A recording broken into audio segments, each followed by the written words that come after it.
കൊച്ചിയിൽ വൻ ലഹരിവേട്ട എന്നൊരു വാർത്ത വരുന്നുണ്ട്. എളമക്കരയിൽ നിന്ന് 509 ഗ്രാം MDMA പിടികൂടി, 1/2 കിലോ. പൊന്നാനി സ്വദേശി മുഹമ്മദ് നിഷാദ് വാടകയ്ക്ക് താമസിക്കുന്ന എളമക്കരയിലെ വീട്ടിൽ നിന്നാണ് MDMA പിടികൂടിയത്. നമുക്കിപ്പം അഞ്ജലി ശ്രീജിതാരാജ് ചേരുന്നുണ്ട് കൂടുതൽ വിവരങ്ങളുമായി. Anjali, very good morning Anjali. 1/2 kilo MDMA എന്നൊക്കെ പറഞ്ഞാൽ വലിയ ക്വാണ്ടിറ്റിയാണ്, വലിയ തുകയ്ക്കുള്ള ലഹരിയാണ് പിടികൂടിയിരിക്കുന്നത്. എപ്പോഴാണ് ഈ ലഹരി പിടികൂടിയത്?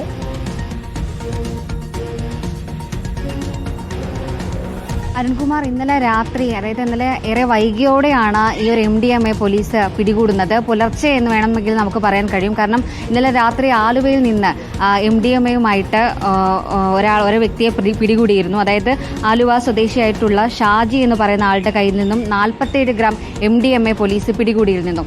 ഇയാളുമായി ബന്ധപ്പെട്ട് ഇയാളെ കൂടുതൽ ചോദ്യം ചെയ്തതിന്റെ അടിസ്ഥാനത്തിലാണ് ഇപ്പോൾ എളമക്കരയല്ല പൊന്നാനി സ്വദേശിയായിട്ടുള്ള മുഹമ്മദ് നിഷാദിനെ പോലീസ് പിടികൂടുന്നത്, ഇയാളെക്കുറിച്ചുള്ള വിവരങ്ങൾ ലഭിക്കുന്നത്. തുടർന്ന് എളമക്കര വാടകയ്ക്ക് താമസിക്കുകയാണ്, പൊന്നാനി സ്വദേശിയാണ്. ഇയാളുടെ കയ്യിൽ നിന്നും 509 ഗ്രാം MDMA ആണ് പിടികൂടിയിട്ടുള്ളത്. വീട്ടിൽ നിന്നാണ് MDMA ലഭിച്ചത്.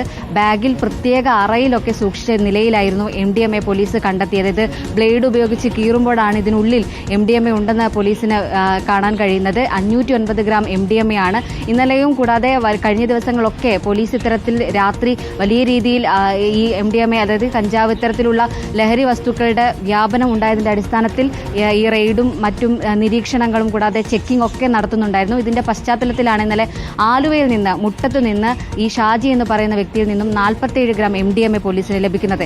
ഇതിന്റെ അടിസ്ഥാനത്തിൽ കൂടുതൽ ചോദ്യം ചെയ്യലൊക്കെ ഉണ്ടായിരുന്നു. അതിന്റെ അടിസ്ഥാനത്തിലാണ് ഈ ഇടനിലക്കാരായിട്ടുള്ള കൂടുതൽ ആളുകൾക്കും ഇത്തരത്തിൽ ഈ ഒരു MDMAയുമായിട്ട് പങ്കുണ്ട്, അല്ലെങ്കിൽ ഈ MDMA ഇയാൾക്ക് എത്തിച്ചതിൽ ഇവർക്ക് പങ്കുണ്ട് എന്ന വിവരം ലഭിക്കുന്നത്. തുടർന്നാണ് എളമക്കരയിലേക്ക് പോലീസിന്റെ അന്വേഷണം എത്തുന്നത്. ഇന്നലെ നമ്മളിപ്പോൾ ആ വീട്ടിലാണുള്ളത്.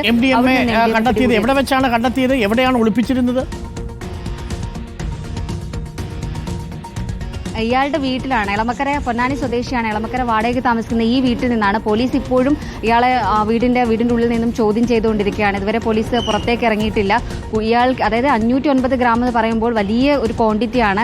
ഈ കഴിഞ്ഞ ദിവസങ്ങൾ പിടികൂടിയത് വെച്ച് ഏറ്റവും കൂടുതൽ ക്വാണ്ടിറ്റിയാണ് ഇയാളിൽ നിന്ന് കണ്ടെത്തിയിട്ടുള്ളത്. അതുകൊണ്ട് തന്നെ കൊച്ചിയിൽ ഇത്തരത്തിൽ MDMAയും കൂടാതെ ഇത്തരത്തിലുള്ള രാസലഹരി വിൽപ്പന നടത്തുന്നത് ഇയാൾക്ക് വ്യക്തമായ പങ്കുണ്ട്. വലിയ രീതിയിൽ ഇയാൾ അതിൽ MDMA കേരളത്തിലേക്ക് എത്തിക്കുന്നതിനും പങ്കുണ്ടോ എന്ന കാര്യങ്ങളൊക്കെയാണ് പോലീസ് ഇപ്പോൾ പരിശോധിക്കുന്നത്. ഇതുമായി ബന്ധപ്പെട്ട് രാത്രി 2 മണിക്ക് ശേഷമാണ് ഇയാള് പോലീസ് അരുൺകുമാർ, അതായത് നമ്മൾ ദൃശ്യങ്ങൾ അങ്ങോട്ടേക്ക് അയച്ചിട്ടുണ്ട്. ഇപ്പോൾ പോലീസ് നമ്മളെ മുകളിലേക്ക് വിടുന്നില്ല. നേരത്തെ നമ്മൾ വിഷ്വൽ എടുത്ത് താഴേക്ക് വന്നതാണ്. ആ ദൃശ്യങ്ങൾ നമ്മൾ അങ്ങോട്ടേക്ക് അയച്ചിട്ടുണ്ട്. ഇപ്പോൾ പോലീസ് കൂടുതലായിട്ട് ഇയാളെ ചോദ്യം ചെയ്യുകയാണ്. അതുകൊണ്ട് നമുക്കിപ്പോൾ അങ്ങോട്ടേക്ക് പ്രവേശനമില്ല. ഇയാളുടെ ദൃശ്യങ്ങളൊക്കെ നമ്മൾ അങ്ങോട്ടേക്ക് അയച്ചിട്ടുണ്ട്. Okay, thank you Anjali.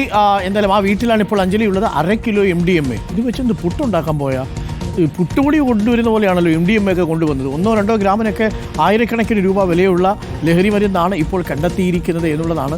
ഇതെങ്ങോട്ട് പോകുന്നു എന്നൊരു പിടിയും കിട്ടുന്നില്ല. പിടിക്കുന്തോറും ഇങ്ങനെ അക്ഷയപാത്രം പോലെ നിറഞ്ഞുകൊണ്ടിരിക്കുകയാണ് കേരളത്തിലെ ലഹരിപാത്രം എന്നുള്ളത്. ഇത് എവിടെ ഒഴിപ്പിക്കാൻ സാധിക്കും, എത്ര കാലം കൊണ്ട് ഇത് ഒഴിപ്പിക്കാൻ കഴിയും എന്നൊരു ആശങ്കയുണ്ട്. തീർച്ചയായിട്ടും ആ ആശങ്ക പ്രേക്ഷകരുമായി നമ്മൾ പങ്കുവയ്ക്കുകയാണ്. നമ്മൾ നിരന്തരം ജാഗ്രതയോടുകൂടി തന്നെ നിൽക്കണം. സഹികെട്ടാണ് റിപ്പോർട്ടർ TV വളാഞ്ചേരിയിൽ നേരിട്ട് ഈ ഓപ്പറേഷൻ എക്സൈസിനോടൊപ്പം ഇറങ്ങിയത്. ആ ദൃശ്യങ്ങൾ പ്രേക്ഷകർ കണ്ടു. കേരളത്തിൽ വിവിധ ഇടങ്ങളിലും നമ്മുടെ റിപ്പോർട്ടർമാർ നേരിട്ട് തന്നെ ഇറങ്ങുന്നുണ്ട്. തീർച്ചയായിട്ടും ആ ജാഗ്രത നമ്മൾ തുടരണം. ലഹരിക്കെതിരെയുള്ള പോരാട്ടം തുടരും. ലഹരിയും വേണ്ട, ലഹളയും വേണ്ട.